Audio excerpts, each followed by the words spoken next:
우리들이 함께 은혜를 나눌 이 민수기 12장에는 주요 등장인물이 있습니다. 누가 등장합니까? 모세가 등장합니다. 그리고 모세의 누나 미리암과 모세의 형인 아론이 등장합니다.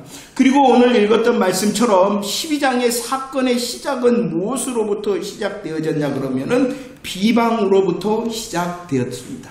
1절 말씀 읽어보도록 하겠습니다. 12장 1절입니다. 시작. 모세가 구스 여자를 취하였더니 그 구스 여자를 취하였으므로 미리암과 아론이 모세를 비방하였다라고 말합니다.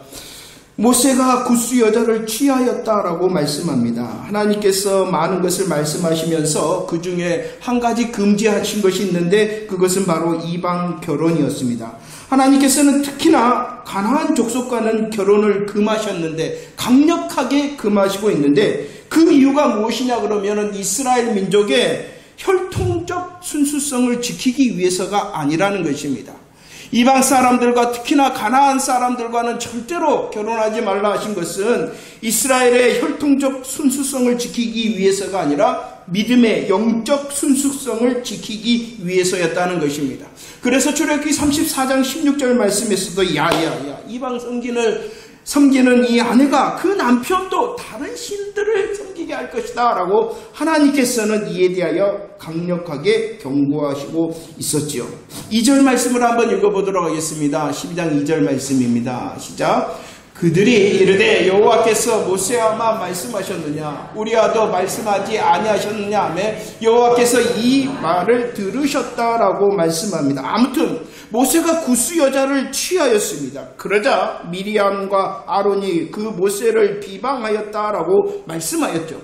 1절의 이 비방은 표면적인 이유고 2절이 그 모세를 비방하였던 더 중요한 이유임을 우리들은 알 수가 있습니다. 구스 여자를 모세가 취하였습니다. 이에 대하여 미리암과 아론은 진심어른 믿음의 충고를 한 것이 아니었다는 것이에요. 충고를 하기 위하여 말하였던 것이 아니라 그 기회를 타서 모세의 지도권에 도전하는 기회를 삼았다는 것입니다.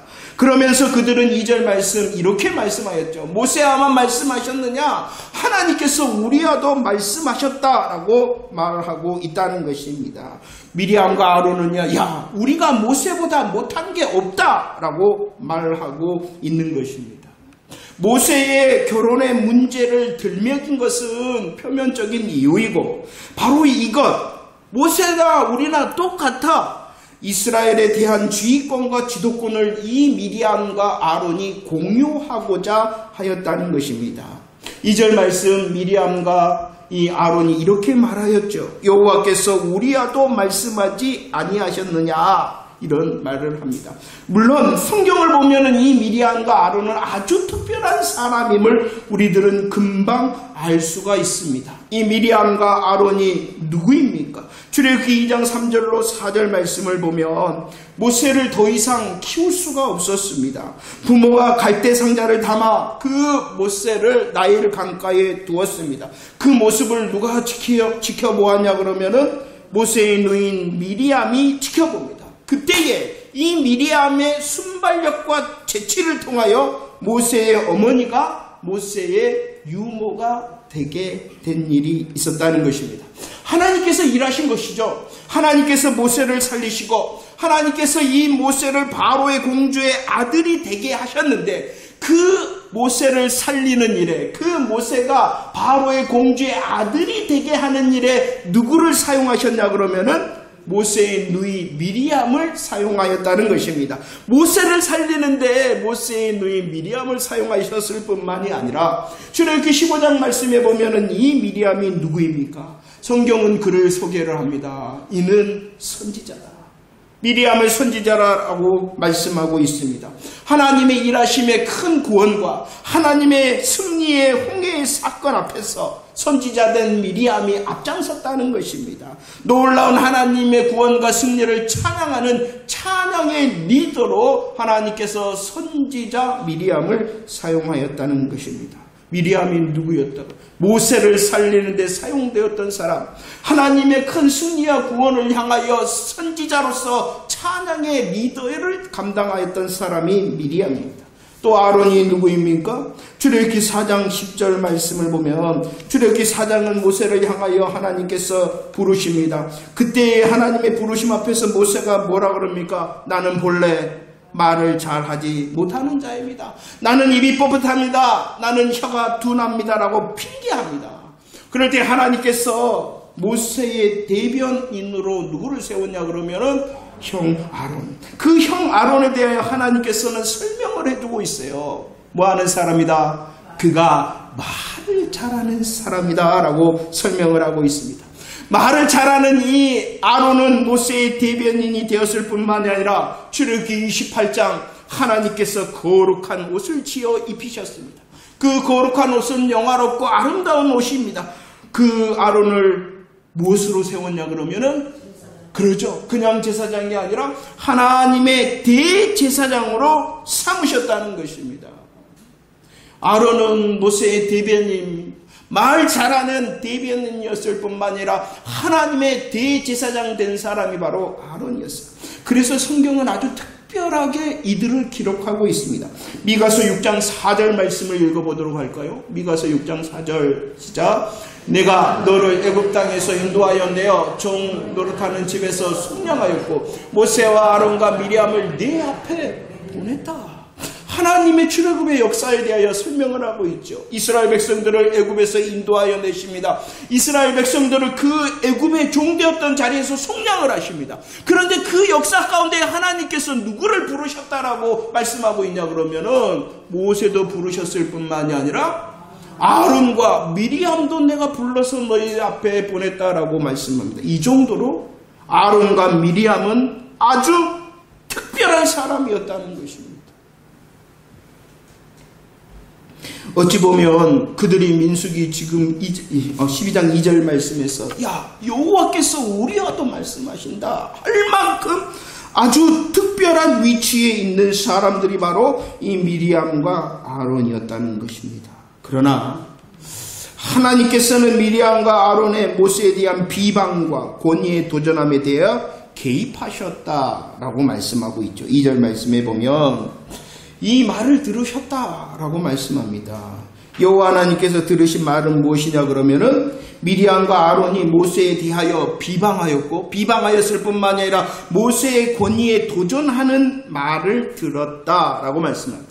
들으신 하나님께서 4절로 5절 개입을 하십니다. 어떻게 개입하십니까? 갑자기라고 말씀합니다. 여호와께서 갑자기 개입하셨다는 것입니다. 여호와께서 갑자기 개입하셨을 뿐만 아니라 여호와께서 강림하셨다라고 말씀합니다. 그리고 6절 읽어볼까요? 12장 6절 말씀 시작. 이르시되 내 말을 들으라. 너희 중에 선지자가 있으면 나 여호와가 환상으로 나를 그에게 알리기도 하고 꿈으로 그와 말하기도 하였다라고 말씀을 하고 있습니다. 들으셨습니다. 그리고 갑자기 말씀하십니다. 강림하십니다. 그러면서 또다시 말씀하시는 것이 내 말을 들으라 라고 말씀하고 있는 것이죠. 하나님의 개입하심. 들으시고 갑자기 말씀하시고 강림하시고 다시 말씀하시는 것이 무엇이었냐? 내 말을 들으라. 이 내 말을 들으라는 것을 자세히 조금 더 설명하면 야 지금 당장 내 말을 들으라 라고 말씀하시는 것이에요. 하나님께서 갑자기 말씀하시고 하나님께서 강림하심으로 야 지금 당장 내 말을 들으라 라고 개입하셨다는 것입니다. 그렇다면은 지금 당장 들으라라고 하신 이 하나님의 말씀이 무엇이냐는 것이에요. 7절 말씀을 읽어봅시다. 7절 시작. 내 종 모세와는 그렇지 아니하니 그는 내 온 집에 충성하였다. 하나님께서 이 미리암과 아론을 향하여 지금 당장 내 말을 들으라 라고 하신 그 말씀이 무엇이냐 그러면은 모세는 충성된 자라라고 말씀하시는 모세의 충성에 대하여 말씀하고 있다는 것입니다. 모세는 여호와 하나님의 집에 충성되었다라고 말씀하고 있습니다. 너희들은 모세의 충성을 들으라 라고 말씀하고 있는 것이죠. 그런데 우리들은 잘 이제 생각해야 돼요. 하나님께서 말씀하시는 이 모세의 충성이라는 것이 무엇이냐는 것이에요. 6절 말씀에서 말씀하셨어요. 이스라엘에는 선지자들이 있었다는 거예요. 그 선지자들을 향하여 하나님께서 말씀하시는 방법은 환상과 꿈으로 말씀하셨다는 것이죠. 그러나 모세의 충성에 대해서 하나님께서는 말씀하실 때에 어떻게 설명하고 있냐 그러면은 8절 말씀에 보면은 모세는 나를 대면한 자, 모세는 나의 형상을 본 자, 나를 대면하고 나의 형상을 보았기 때문에 나는 그에게 특별히 명백하게 말한 자라고 말씀하고 있습니다. 충성에 대하여 말씀하는데 이 모세의 충성은 주를 대면하고 여호와의 형상을 보았으므로 하나님께서 그에게 분명하게 말씀해 주시는 충성의 사람, 이렇게 말씀하고 있습니다. 그런데 왜 이게 중요하냐 그러면은 이런 모세의 충성이 누구와 비교되냐 그러면은요, 히브리서 3장 5절로 6절 말씀입니다. 히브리서 3장 5절 6절 시작. 또한 모세는 장래에 말할 것을 증언하기 위하여 하나님의 온 집에서 종으로 신실하였고 그리스도는 하나님의 집을 맡은 아들로서 그와 같이 개정개혁에서는 신실을 하였다라고 말하는데 이전 성경에서는 충성하였다라고 말씀하고 있어요. 그러면 이 모세의 특별한 충성이 누구와 비교되고 있냐 그러면은 그리스도와, 모세는 하나님의 집에서 종으로 신실하여 충성하였고 그리스도는 하나님의 집에서 아들로서 충성하였다는 것입니다. 이 모세의 충성은 그리스도의 충성이다라고 말씀하고 있는 것이죠. 이 말이 무엇입니까? 바로 모세는 충성된 중보자 되시는 예수 그리스도의 예표라는 것입니다. 충성된 중보자 되신 예수 그리스도의 예표가 모세고 그 모세는 예표로서 하나님을 향하여 충성되었다라고 말씀하고 있는 것이죠. 출애굽기 24장 8절 말씀을 볼까요? 아주 중요합니다. 출애굽기 24장 8절. 하나님께서는 이스라엘 백성들과 언약을 세우셨죠. 피를 뿌려, 언약의 피를 뿌려 이스라엘 백성들과 언약을 세우셨는데 누구를 통하여 이 언약을 세우셨냐 그러면은 누구를 통하여? 모세를 통하여 하나님께서는 언약의 피를 뿌려 하나님과 이스라엘 백성들 간에 언약을 세우셨는데 이 모세를 통하여 피를 뿌려 세우신 언약은 히브리서 8장 6절 더 좋은 약속의 그림자, 더 좋은 언약의 중보자의 그림자였다라고 말씀하고 있는 것입니다. 중보자 모세를 통하여 충성된 모세를 통하여 세워진 그 언약은 더 좋은 약속과 더 좋은 언약의 성취자 중보자 되신 예수 그리스도로 완성될 것이다 라고 말씀을 하고 있는 것이죠. 그러니까 모세는 지금 그냥 모세로서 있는 것이 아니라 하나님의 개입하심을 통하여 모세를 높이셨는데 그냥 그 모세를 높이시는 것이 아니라 그 모세가 복음의 예표를 담고 있는 모세를 높이신 거예요. 그 모세가 어떠한 예표다고요? 중보자 되신, 특별히 충성된 중보자 되신 예수 그리스도의 예표라는 것이죠. 민수기 12장 13절 그래서 모세는 하나님의 원하건대 그를 고쳐 주옵소서라고 하며 중보자로서 기도하고 있는 모습을 12장에서 보이고 있는 것입니다. 그리고 3절 말씀도 읽어볼까요? 3절 말씀 시작. 이 사람 모세는 온유함이 지면의 모든 사람보다, 갑자기 모세를 설명하는데 모세의 무엇을 설명하고 있냐 그러면은 그는 온유하다. 이 모세는 어떠한 사람이었냐 그러면은 충성된 중보자다라고 하나님께서 개입하심으로 지금 당장 내 말을 들어라. 모세는 충성된 중보자라고 말씀하셨을 뿐만이 아니라 하나님께서는 이 민수기 12장을 통하여 갑자기 모세가 어떠한 사람이다라고 소개하고 있냐 그러면은 왜 그랬냐 그러면은 그 온유함이 누구이시기 때문에 그러죠. 마태복음 11장 29절 예수님께서 자신을 소개를 합니다. 나는 마음이 온유하다. 고린도후서 10장 1절에서는 사도 바울이 그리스도의 온유에 대하여 말을 하고 있다는 것이죠. 지금 민수기 12장에서의 모세는 개인의 모세가 아니라는 것이에요. 그래서 하나님께서는 이 모세를 충성된 충성된 중보자다라고 지금 당장 들어라라고 말씀하시고 있고, 지금 당장 들어라, 이 모세는 온유한 중보자다라고 말씀하고 있는 것입니다. 그렇다면 충성된 중보자, 온유한 중보자의 예표를 가진 이 모세를 향하여 비방하고 권위에 도전한다는 것이 무슨 의미가 되어지는 것입니까? 이해가 되셔야 돼요. 우리는 민수기 11장의 교훈에 대하여 은혜를 나눴습니다. 민수기 11장 장소의 교훈이 무엇이었냐 그러면은 다베라 그리고 기브롯 핫다와라는 것이었습니다. 그 생명의 교훈이 무엇이냐 그러면은 원망과 불평하지 말라는 것이에요. 그러나 이 원망과 불평은 어떠한 것이었습니까? 윤리적이고 도덕적인 원망과 불평에 대하여 하나님이 진노하심이 아니라는, 물론 원망해야 됩니까? 불평해야 됩니까? 아니죠. 그러나 11장에서 말씀하시는 이 원망과 불평은 윤리적인 도덕적인 원망과 불평에 대하여 하나님이 진노하신 것이 아니었죠. 어떠한 것에 대한 진노였습니까? 야, 우리가 어찌하여 애굽에 나왔던가? 이것이 무엇입니까? 그러죠. 하나님의 구원의 은혜, 구속의 은혜를 거부하는 거예요. 왜 내가 예수 믿어가지고, 왜 내가 직분을 받아가지고 구속의 은혜에 대하여 거부하였기 때문에 하나님께서 진노하신 거예요. 이 만나밖에 없다. 이 만나 지긋지긋하다. 참 생명 되신 예수 그리스도의 십자가와 부활의 복음을 거절하였기 때문에 하나님께서 진노하신 거예요.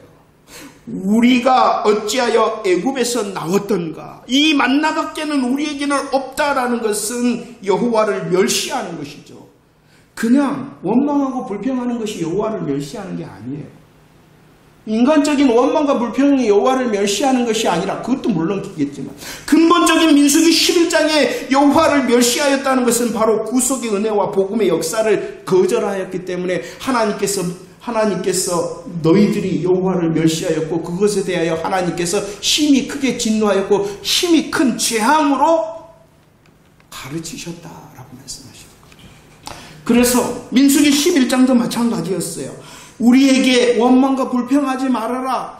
윤리적인 도덕적인 원망과 불평을 말하는 것이 아니라 하나님의 구원과 구속의 은혜를 거부하고 거절하는 자는 여호와를 멸시하는 자고 그들은 심판을 받을 수밖에 없다라고 말씀하신 것과 같이 민수기 12장도 마찬가지. 비방해야 돼요? 안 해야 돼요? 안 해야 되죠. 그러나 12장에서 말씀하시는 윤리적이고 도덕적인 비방과 도전에 대하여 말씀하시는 것이 아니에요. 지금 당장 내 말을 들으라 하시는 것은 복음을 세우시는 말씀이에요.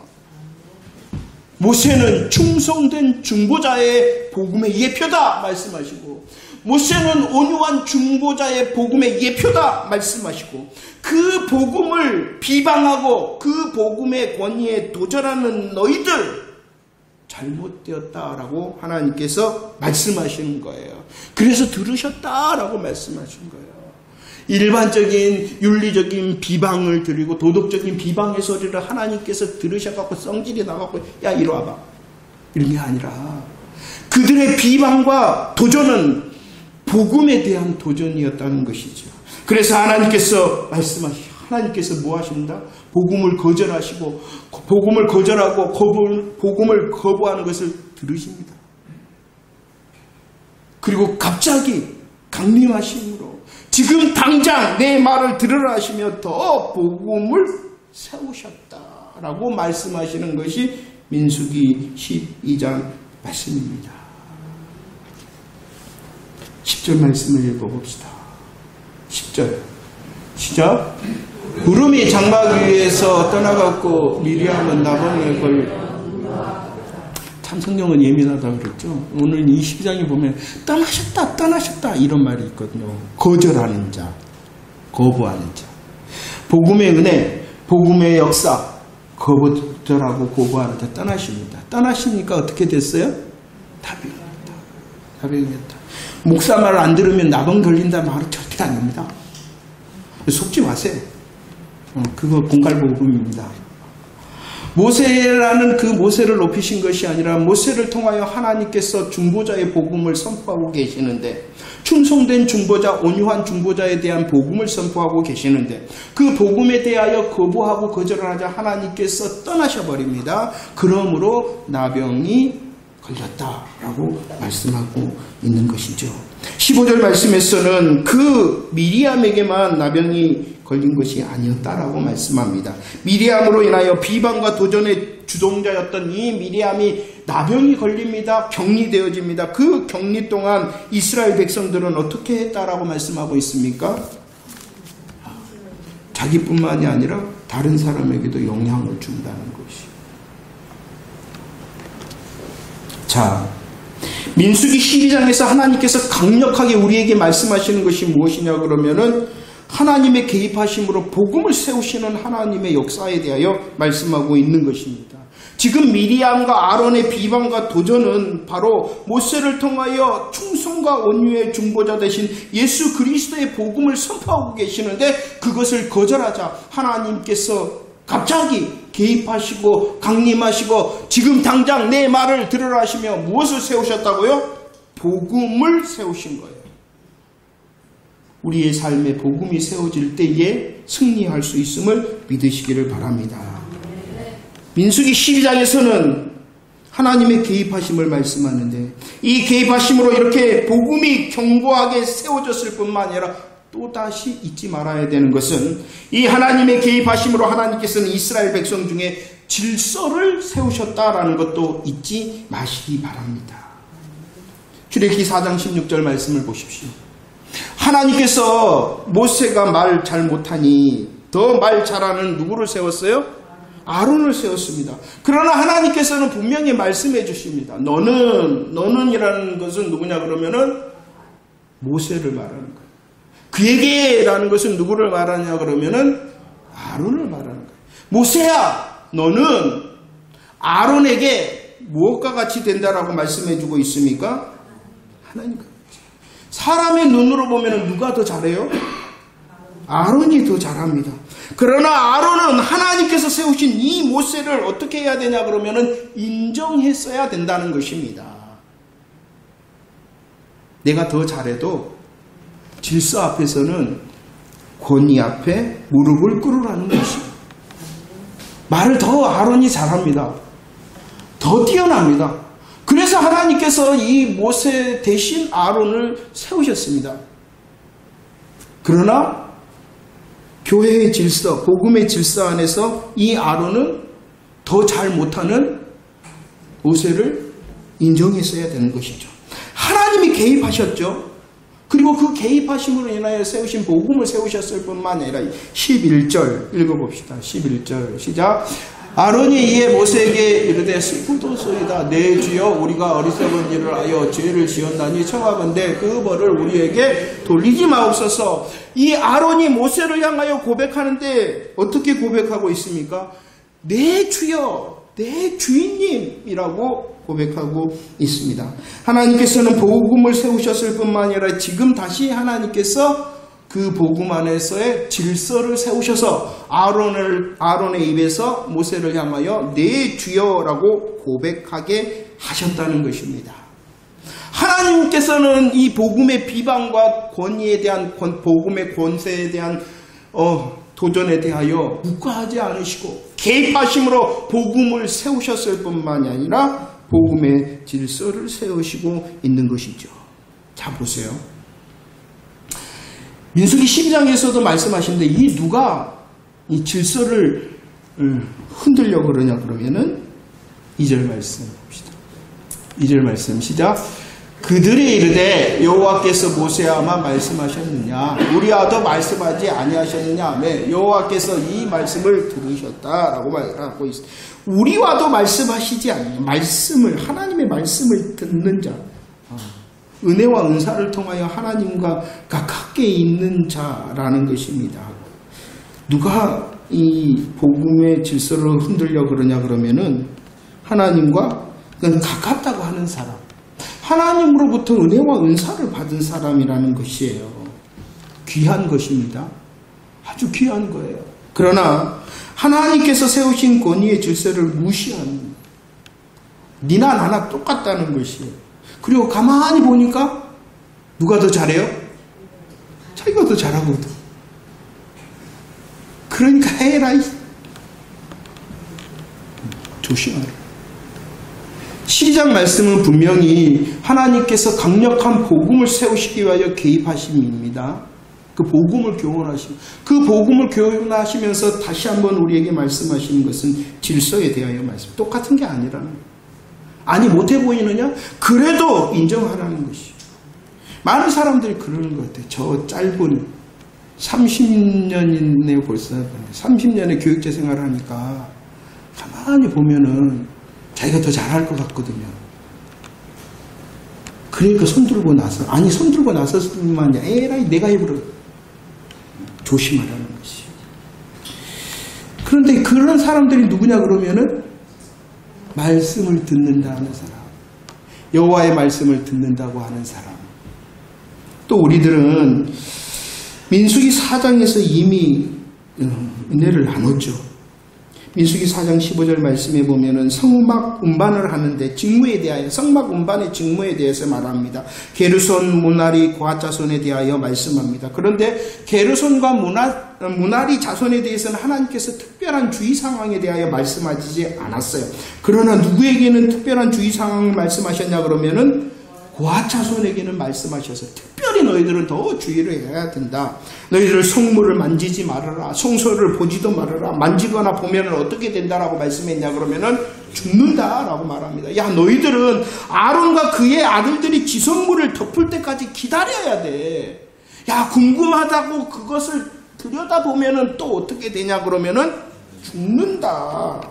왜 이렇게 고핫 자손들에게 하나님께서 특별한 주의 상황을 주셨냐 그러면은 그들이 더 하나님을 가까이 하는 사람들이었거든요. 하나님의 지성물을 담당하는 아주 특별한 일을 감당하는 사람들이었거든요.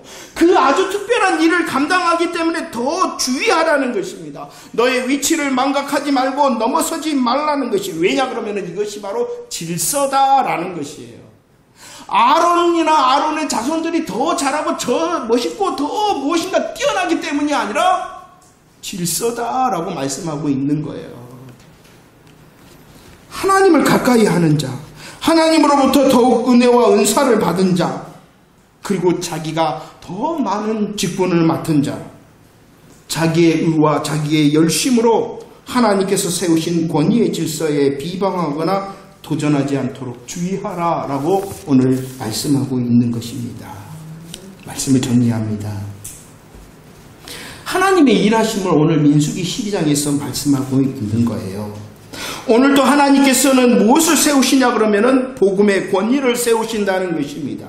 교회의 복음의 질서를 세우신다는 사실을 잊지 마시기를 바랍니다. 하나님의 개입하심의 모습을 갑자기 말씀하셨다, 강림하셨다. 내 말을 들으라. 지금 당장 들으라고 하신 그 강력한 말씀이 무엇이냐 그러면은 충성과 온유의 예수 그리스도의 복음을 세우셨다는 것입니다. 그렇다면 우리의 새날이 더 충성과 온유의 중보자 되신 예수 그리스도의 복음에 더 견고히 서는 저와 여러분들 되어주기를 축원합니다. 하나님께서 주시는 이 복음의 은혜를 비방하거나 복음의 은혜에 도전하는 하나님을 멸시함으로 심판받는 자가 되지 않는 저와 여러분들 되어주기를 축원합니다. 성도 여러분, 저와 여러분들은 더욱더 마음과 생각과 믿음을 예수 그리스도의 복음에 메워야 되는 것이에요. 그럴 때에 원망과 불평과 비방의 시작도 되지 않고 전염도 되지 않는다는 것이죠. 더 잘합시다. 예수 그리스도의 십자가 부활의 복음을 더 고백하며 그 복음으로 우리의 마음과 생각과 믿음에 가득 채워 하나님의 복음을 세우는 우리의 삶이 되어지기를 축원합니다. 하나님께서 우리를 너무나도 사랑하시기 때문에 은혜를 주십니다. 또 은사를 주십니다. 능력도 주십니다. 직분도 주십니다. 이 모든 것을 통하여 우리 믿음의 직무를 잘 지키는 자 되어지기를 축원합니다. 더욱 하나님께서 세우신 복음의 권위와 교회의 질서에 순복함으로 나도 멈추고 공동체도 멈추게 하는 사람이 아니라 복음과 질서에 잘 순복함으로 나도 성장하고 공동체도 성장할 수 있도록 하는 복음의 통로가 되어지기를 축원합니다. 하나님께서 일하실 때에 그 하나님의 일하심 앞에 더 큰 믿음의 도구, 나도 전진, 우리 모두도 전진시키시는 하나님의 은혜의 통로가 되어지기를 축원합니다.